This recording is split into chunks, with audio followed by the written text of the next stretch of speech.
G'day guys, do I have a lesson for you today? Today we are going to learn about Iambic Pentameter. Now, some of you are already familiar with this word because I put it on your spelling and we've talked about it a little bit once before. All you know at the moment is that Shakespeare uses it. I'm going to explain it for you a little bit more in depth. Now, some of you have already worked out something about it just based on this word here, pentameter. But iambic is a little bit more hard to understand. An iamb is what it comes down to. An iamb basically means foot. So think of a footstep. A footstep has two parts.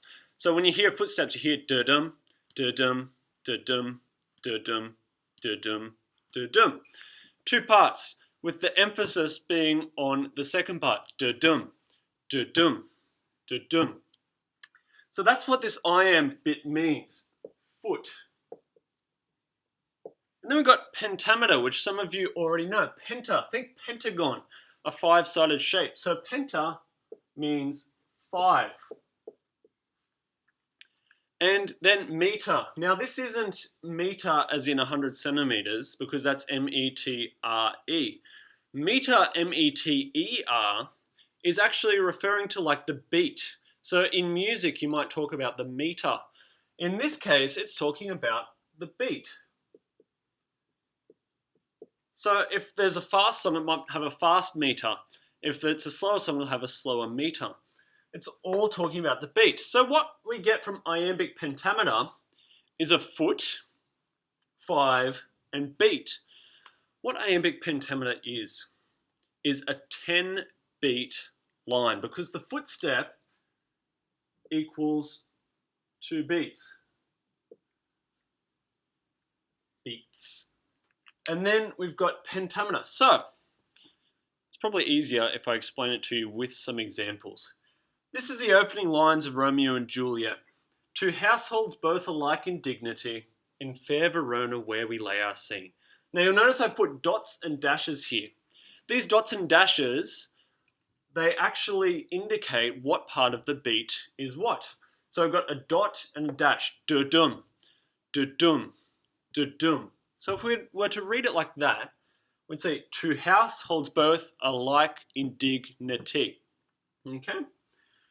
And then, if you count it up, it's 10 beats in 5 sections, 5 iambs, which is a really hard word to say, iambs. Everyone try and say iambs, right where you are right now.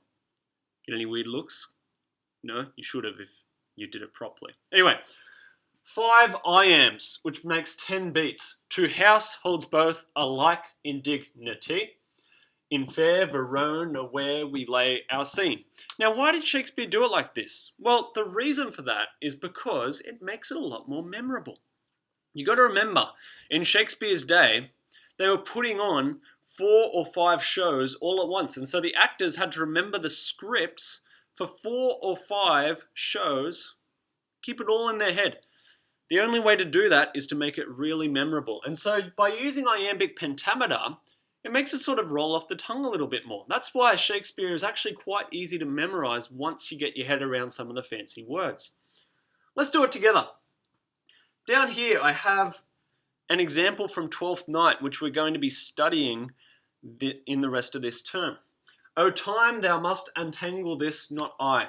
So if we look at the syllables, O time, thou must untangle this, not I. And you can see we can put the dots and dashes in and realize, okay, it's 10 syllables, 10 beats. O time, thou must untangle this, not I. It is too hard a knot for me to untie. Now, look at the T here. Why do you think it's not to untie?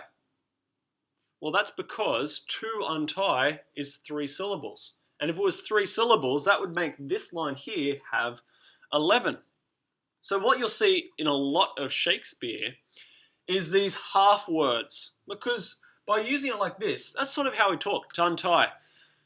I need to untie my dog's leash, for example. I need to untie it. We, when we're speaking, speak like that. And so when it's written, it looks a bit weird, but it actually makes sense when you count the beats. So it is too hard a knot for me to untie. So that, well, that's a really bad dot. To untie.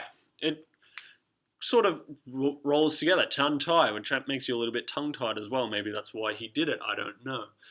But it's probably not actually why. Anyway, iambic pentameter, 10 syllables to a line in 5 major beats. Da-dum, da-dum, da-dum, da-dum, da-dum. If you can remember that, then you've got your head around what most of Shakespeare's writing actually does. I've got a couple of tasks for you to do that link in with this. They will all be up on the blog as well. Sorry, not the blog, up on Canvas. So please complete them in my absence and watch this video as many times as you need until you get what iambic pentameter actually is. And if you have any questions, drop me a message and I'll be sure to answer it as soon as I can. But remember, iambic pentameter, 5 beats. Da-dum, da-dum, da-dum, da-dum, da-dum. Thank you.